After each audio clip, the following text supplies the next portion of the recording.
Assalamualaikum warahmatullahi wabarakatuh. Rasa bangga dan bahagia pemirsa, pada kesempatan hari ini hadir Langkah Pakar persembahan dari Universitas Ahmad Dahlan. Dan pastinya pada kesempatan hari ini tema menarik kita berkaitan dengan penggunaan produk farmasi yang halal dan thoyyib. Sesuai dengan episode pada kesempatan hari ini, tentunya pakar yang tentunya istimewa hadir pada kesempatan hari ini kita akan sapa pemirsa ya. Baik, selamat datang Sugeng Pak Muhammad Mukhlis, apoteker spesialis farmasi rumah sakit. Apa kabar Pak? Alhamdulillah baik. Dalam kondisi yang pandemi seperti ini kita masih bisa sehat. Betul, doa bersama ya Pak, harapannya ke depan kita semakin optimis untuk pencegahan pandemi. Baik, melihat konteks pada kesempatan hari ini pemirsa, beliau jabatan sebagai staf akademik di Prodi Farmasi UAD. Iya, betul. Yang tentunya beliau riwayat pendidikan di S1 apoteker Fakultas Farmasi UGM Yogyakarta, betul ya Pak Mukhlis. Kemudian juga di spesialis di Fakultas Farmasi Unair. Wow, keren. Surabaya. Oke. Berikutnya bidang keilmuan beliau farmasi klinis dan komunitas. Wajah sumringah penuh kebahagiaan hadir ya Pak Mukhlis pada kesempatan hari ini. Melihat tema pada kesempatan hari ini berkaitan dengan produk farmasi yang halal dan thoyyib. Boleh digambarkan kepada kita dan juga pemirsa yang ada di rumah? Baik, Mbak Eka ya. Jadi produk farmasi itu kan banyak jenisnya. Banyak ya, bervariasi yang pertama itu ada obat. Kemudian ada bahan obat. Baik. Kemudian ada obat tradisional dan kosmetika. Nah, dari sekian produk-produk farmasi ini ada yang diminum. Betul. Diminum. Tetapi ada juga yang cuma digunakan di kulit. Nah, jadi ada produk yang diminum, contohnya jamu yang diminum. Tetapi ada juga jamu yang cuma untuk luluran, tidak diminum. Nah itu, ini jenis-jenis produk farmasi. Baik, oke. Manfaat atau mungkin tadi ya, ketika kita membahas ketika thoyyib belum tentu halal, itu seperti apa Pak? Iya, jadi saat ini yang sedang marak digunakan dalam masyarakat itu kan hand sanitizer. Betul. Hand sanitizer itu kan berbasis alkohol. Dalam dunia Islam kan alkohol itu sudah dikenal sebagai barang yang haram untuk dikonsumsi. Betul. Ya, haram untuk dikonsumsi tetapi boleh digunakan untuk selain dikonsumsi. Kalau di farmasi itu digunakan sebagai pelarut, begitu ya. Tetapi kalau dalam kosmetika kadang-kadang itu menjadi bahan dasar.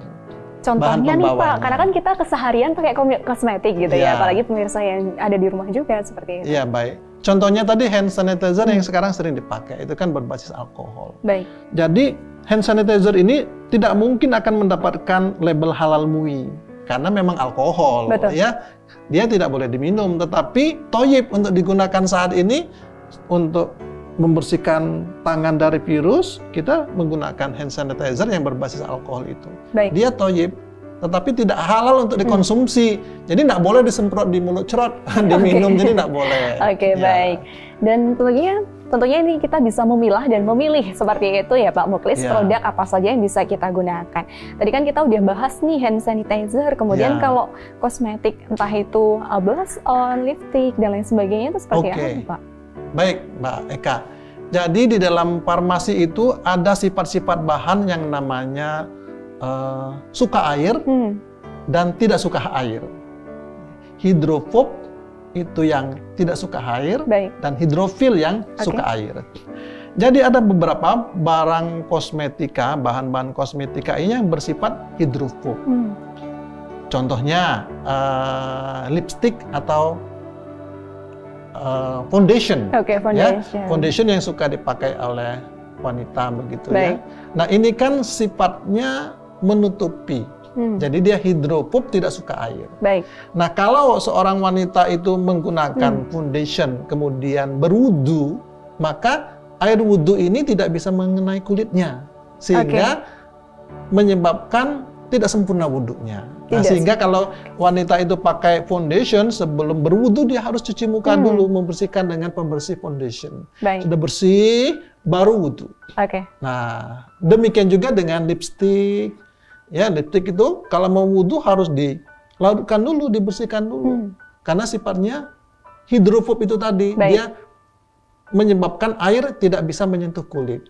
Nah, sehingga ini harus dibersihkan dulu, baru berwudu. Habis wudu mau pakai lagi? Boleh. Boleh ya, Pak, ya, habis wudu. Tetapi ketika kita berpergian nih, Pak, belum sempat menghapus make up dan lain sebagainya, langsung berwudu. Berarti ini masalahnya yang menjadi tidak sempurna. Tidak sempurna. Apalagi kalau misalnya yang mau nikahan itu. Make up-nya itu, aduh. Tebel banget ya, Pak. Salah satu caranya adalah sebelum di foundation harus berwudu dulu. Ini nahan wudu itu. Kalau bisa, alhamdulillah. Kalau enggak terpaksa dibongkar lagi. Ya, begitu. Baik. Tentunya itu salah satu contohnya ya. Contoh gambaran yang keseharian lah ya, sering kita lakukan. Baik, tentunya konteks pada kesempatan hari ini karena bahan baku atau bahan dasar dari farmasi atau produk-produk itu kan kebanyakan impor nih ya Pak ya. Dan kita belum tahu nih halal atau enggaknya. Nah itu seperti apa nih Pak produk-produk farmasi itu sendiri? Produk farmasi yang cukup krusial atau kita perlu hati-hati itu yang saat ini cukup perlu kita perhatikan itu adalah kapsul. Salah satu contoh ya. Kapsul. Baru kapsul itu belum isinya ya. Nah kapsul saja. Mengapa kapsul ini menjadi kita perlu hati-hati? Karena kapsul itu terbuat dari gelatin, Mbak. Gelatin itu apa nih, Pak, kalau boleh tahu? Gimana? Gelatin itu kandungan apa? Iya, gelatin itu kalau ibu-ibu rumah tangga tuh biasanya bilangnya galantin begitu. Galantin. Bikin sop galantin. Padahal itu kan gelatin maksudnya. Gelatin maksudnya ya. Gelatin itu produk dari tulang. Jadi kalau kita masak ceker ayam, itu kan nanti keluar gelatinnya yang kenyal-kenyal itu. Baik. Nah, gelatin ini memang banyak di tulang.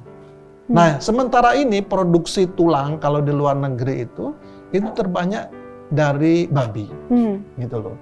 Dari babi, dan gelatin dari babi itu nampaknya lebih bagus ketimbang yang lain dan lebih murah. Sehingga ini menjadi pilihan utama digunakan. Nah, kapsul ini kalau tidak ada jaminan halalnya memang kita ragu-ragu. Tapi alhamdulillah di Indonesia sudah ada kesepakatan pemerintah, Departemen Agama, Badan POM, dan teman-teman industri untuk mempergunakan kapsul yang halal. Kapsul yang berasal dari sapi. Dan kita di apotek itu sudah menggunakan kapsul yang ada label halal. Label halal itu menjadi penting sekali. Baik, Pak Muklis, nanti akan kita kembali lagi. Untuk pemirsa kita akan break sejenak. Tentunya masih di Langkah Paket, persembahan dari Universitas Ahmad Dahlan.